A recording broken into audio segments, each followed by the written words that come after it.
नमस्कार, news 18 India का number 1 show साजिश देख रहे हैं आप। मैं हूं आपके साथ मोनिका ठाकुर। शुरुआत इस वक्त की बहुत बड़ी खबर आपको बता दें। इजरायल से इस वक्त की सबसे बड़ी खबर आ रही है।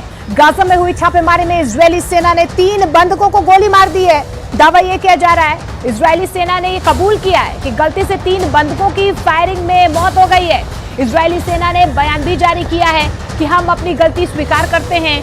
3 बंधकों की मौत के बाद इजरायल की राजधानी तेल अवीव में लोगों ने प्रदर्शन किया है। इन लोगों की मांग है कि हमास के कब्जे में बचे बंधकों को जल्द से जल्द छुड़ाने के लिए प्रधानमंत्री बेंजामिन नेतन्याहू को एक्शन लेना चाहिए। तो प्रधानमंत्री नेतन्याहू की मुश्किल ये हो गई है कि उन्हें बंधकों को भी छुड़ाना है और युद्ध विराम भी नहीं करना है। इस बीच इजरायल हमास युद्ध को लेकर आलोचना झेल रहा अमेरिका डैमेज कंट्रोल में उतर आया है।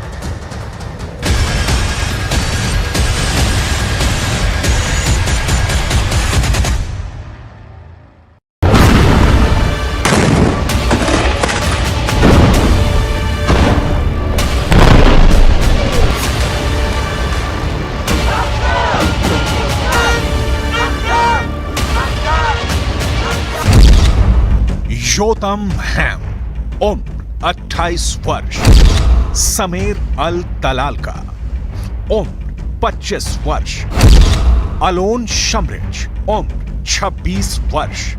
तीनों युवक हमास के आतंकवादी नहीं है, फिलिस्तीनी नहीं है, बल्कि इजरायली है। इजरायल की सेना ने अपने ही 3 नागरिकों को गोली मार दी।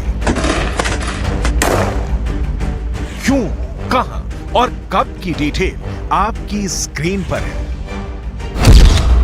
हम इस घटना की जिम्मेदारी लेते हैं। गाजा सिटी के शेजैया इलाके में एक ग्राउंड ऑपरेशन के दौरान सैनिकों को लगा कि ये लोग उनके लिए खतरा है। गोली मारने के बाद जब शवों के पास पहुंचे तो मारे गए लोगों की पहचान के बारे में संदेह हुआ। बाद में पता चला कि वो इजरायल के ही नागरिक है। मतलब चूक हुई। इजरायली डिफेंस फोर्स की गलत पहचान के चलते की गई फायरिंग में इजरायल के 3 युवकों की मौत हुई है। इन 3 युवकों का 7 अक्टूबर को हमास के हमले के दौरान इजरायल से अपहरण कर लिया गया था। शोजाया में जब इजरायल सेना ने फायरिंग करनी शुरू की तो इजरायल के ही 3 बंधक चपेट में आ गए और मारे गए। अब आलम यह है कि इजरायल में हंगामा खड़ा हो गया है। इजरायल की राजधानी तेल अवीव में हंगामा पसरा है।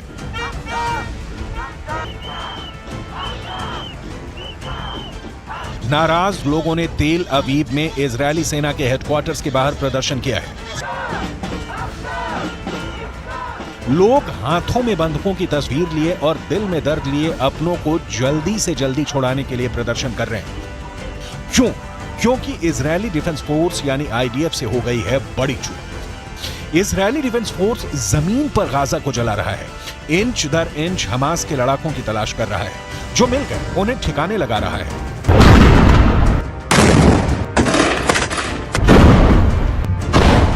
लेकिन इसी दौरान एक ऐसी घटना हुई है जिससे पूरा इजरायल बेंजामिन नेतन्याहू के खिलाफ दिखने लगा है। इस घटना के बाद तेल अवीव से लेकर वॉशिंगटन तक हाय तौबा मची है, क्योंकि इजरायली डिफेंस फोर्स ने एक हमले में 3 बंधकों को मार डाला है। हमास की कैद में छटपटाते बंधकों को हमास की नहीं, इजरायली सेना की ही गोली लगी है। इस घटना के बाद इजरायल में मातम पसरा है। अमेरिका ने कहा है बहुत दुखद हुआ। Heartbreaking. It's tragic, this news coming out of Gaza today about these hostages being killed in the conduct of a raid. I want to be careful here not to speak to too many specifics because we don't have perfect visibility on exactly how this operation unfolded and how this tragic mistake was made. But obviously, this is not an outcome that anybody wanted to see. युद्ध में गलती होना सामान्य घटना है, लेकिन 3 बंधकों के मारे जाने से इजरायल की जनता गुस्से में दिख रही है। 7 अक्टूबर को हमास ने इजरायल के 240 लोगों को बंधक बना लिया था। युद्ध विराम के दौरान हमास ने 105 बंधकों को छोड़ा। इसके बाद कहा गया कि हमास के कब्जे में अभी भी 137 बंधक बचे हुए हैं, जिसे छुड़ाया जाना है। अब खबर आ रही है कि बंधकों में से 3 को इजरायली सेना ने ही गलती से मार डाला। बंधक संकट बेंजामिन नेतन्याहू के लिए सबसे बड़ी समस्या बन गया है। बेंजामिन नेतन्याहू देश विदेश से इस दबाव में है कि आम फिलिस्तीनियों की हत्या से इजरायल को बचना चाहिए, लेकिन समस्या यह है कि युद्ध और बंधकों की रिहाई एक साथ नहीं हो सकती। इसलिए हमास युद्ध विराम चाहता है और इजरायल इस युद्ध विराम के लिए राजी नहीं है। इस बीच बंधकों की जान हमास की बंदूक की गोली में अटकी है। बेंजामिन नेतन्याहू के लिए इतना ही नहीं, एक और ताजा मुश्किल आ खड़ी हुई है। अमेरिका के राष्ट्रपति राष्ट्रपति बाइडेन ने इजरायल को जो मशवरा दिया है उसे आपको भी बहुत ध्यान से सुनना और समझना चाहिए। गाजा में जारी अंधाधुंध बमबारी के कारण इजरायल दुनिया का समर्थन खो रहा है।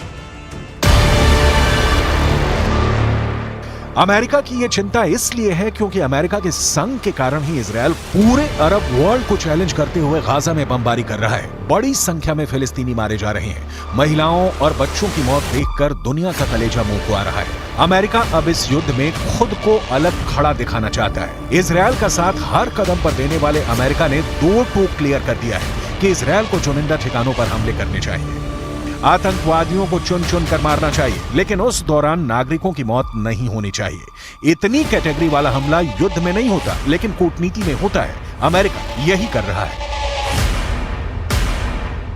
युद्ध खत्म करने की इतनी जल्दी अमेरिका को होती तो ना लाल सागर में और ना ही भूमध्य सागर में अमेरिकी युद्धपोत पहरा दे रहे होते।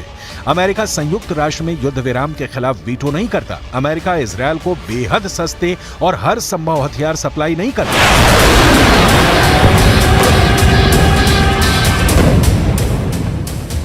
लिहाजा आम फिलिस्तीनियों की मौत पर बाइडेन के आंसू घड़ियाली है, जिनका जमीनी युद्ध से कोई सरोकार नहीं। अमेरिका कल भी इजरायल के साथ था, आज भी है और कल भी रहेगा, इसकी गारंटी है।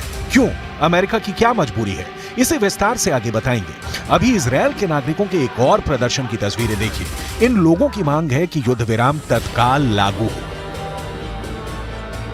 We will only see peace when everybody has equal rights and freedom, and we can't have peace unless this happens. If one people have rights and the other people are oppressed, there won't be justice and there won't be peace. युद्ध शुरू होने के बाद से ही अब तक Israel के हमले में गाजा में कम से कम 18,700 फिलिस्तीनियों की मौत हुई है, जिसमें महिलाएं और बच्चे भी शामिल हैं। घायलों की संख्या 51,000 के करीब है। सिर्फ 24 घंटे में इजरायल ने हमास के 10 और लड़ाकों को मारने का दावा किया है। वहीं हमास के हमले में 1400 इजरायली मारे गए हैं। इजरायल के प्रधानमंत्री बेंजामिन नेतन्याहू को अमेरिका की नई सलाह सुनिए। I don't think that we can necessarily make some sort of broad judgment about the specific circumstances here and what that says about the ability for them to be more surgical and more precise. I would add that when they went into North Gaza, they went in with a much smaller footprint, and they were able to conduct smaller scale, smaller unit operations than what they had originally planned to do. America क्या चाहता है? युद्ध की दशा और दिशा पर उसका कोई असर नहीं दिख रहा। इजरायल और हमास के बीच शांति की कोई गुंजाइश नजर नहीं आ रही। इजरायली सेना के विमान लगातार हमास के नियंत्रण वाले गाजा पट्टी में बम बरसा रहे हैं। युद्ध की वजह से मासूमों को जान गंवानी पड़ रही है। संयुक्त राष्ट्र में फिलिस्तीन के मिशन ने कहा है कि इजरायल को अपने अवैध व्यवहार को लेकर नतीजे भुगतने का डर नहीं है। मिशन ने सुरक्षा परिषद से कहा है कि इजरायल के खिलाफ कार्रवाई की जाए। इसका कहना है कि युद्ध विराम की मांग के बाद भी इजरायल अंतर्राष्ट्रीय कानून तोड़कर काम कर रहा है। अमेरिका के एनएसए जैक सुलिवन ने फिलिस्तीनी अथॉरिटी के राष्ट्रपति महमूद अब्बास से बात की है। इस दौरान गाजा में लोगों को भेजी जाने वाली मानवीय मदद को बढ़ाने पर चर्चा हुई है। इस मुलाकात में आम नागरिकों की सुरक्षा को बढ़ाने पर भी जोर दिया गया, लेकिन इस जोर का नतीजा निकलता नहीं दिख रहा है। विश्व स्वास्थ्य संगठन ने गाजा के हेल्थ सिस्टम के बर्बाद होने पर चिंता जताई है। गाजा में 36 अस्पताल थे, जिनमें से सिर्फ 11 ही कुछ हद तक काम कर रहे हैं। इन अस्पतालों में 50,000 से ज्यादा घायलों का इलाज चल रहा है। 7 अक्टूबर से अब तक इजरायल ने गाजा में 22,000 से ज्यादा ठिकानों पर बमबारी की है। इसकी वजह से 19 लाख फिलिस्तीनी बेघर हो गए हैं, जो गाजा की आबादी का 85% हिस्सा है।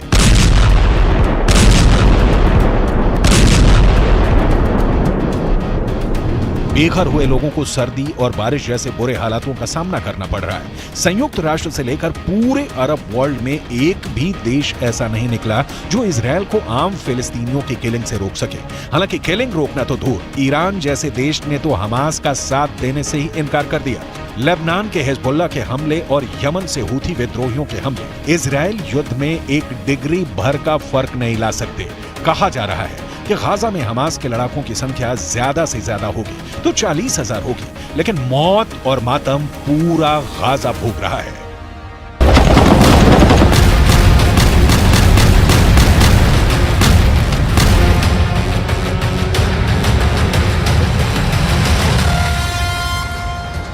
इस बीच ईरान से एक ब्रेकिंग न्यूज आई है। ये ऐसी खबर है जिसने इजरायल में तहलका मचा दिया है। ईरान ने अपने यहाँ इजरायल की खुफिया एजेंसी मोसाद के एक एजेंट को फांसी दे दी है। ईरान ने आरोप लगाया है कि मोसाद का वो एजेंट उसकी जासूसी करके इजरायल को सारी खुफिया जानकारी पहुंचा रहा था। ईरान के सेक्शन से इजरायल से उसकी दुश्मनी और गहरी होना तय है और ईरान ने ये धमकी भी दी है कि अगर इजरायल ने गाजा पर हमले बंद नहीं किए तो बहुत बड़ा धमाका होगा। अगर ईरान ने ये धमाका कर दिया तो उसकी मचाई हुई तबाही के आगे गाजा की बर्बादी भी बौनी साबित होगी। मरने वालों की तादाद हजारों में नहीं लाखों में पहुंच सकती है। लेकिन सवाल यह है कि क्या ईरान ने परमाणु बम बना लिया है?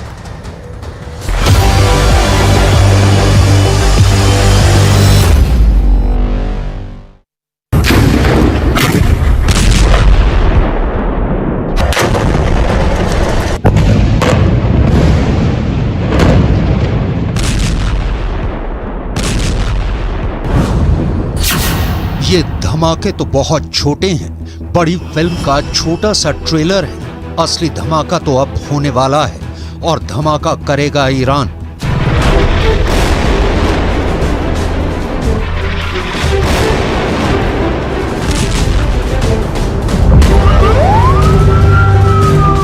ईरान ने अगर बम फोड़ा तो वो दुनिया का आखिरी बम धमाका भी साबित हो सकता है, क्योंकि वो ऐसा ब्लास्ट होगा जो पूरी दुनिया की चीथड़े उड़ा देगा। ऐसा ब्लास्ट जिससे बचना नामुमकिन होगा। डर है कि ईरान सीधा परमाणु बम फोड़ेगा और वो परमाणु बम का टाइमर सेट कर चुका है।